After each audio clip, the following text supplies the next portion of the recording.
Do you know many people are having trouble with scanning documents? Don't worry. In this video, we'll show you how you do this. Let's start. Step 1. Prepare printer.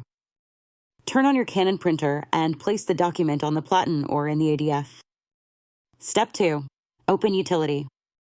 Open the iScan utility on your computer by searching for it in your applications. Step 3. Set preferences. Click on Settings to configure your scan preferences like paper size and resolution. Step 4. Start scanning. Return to the iScan utility main screen and select Document or Photo to scan. Step 5. Save document. Your document will be scanned and saved to the chosen folder on your computer. Now you should be able to scan documents easily using your Canon MegaTank GX6120. Still need help? Visit our website for the complete manual. There you will also find questions and answers from other Canon users. Did you find this video helpful?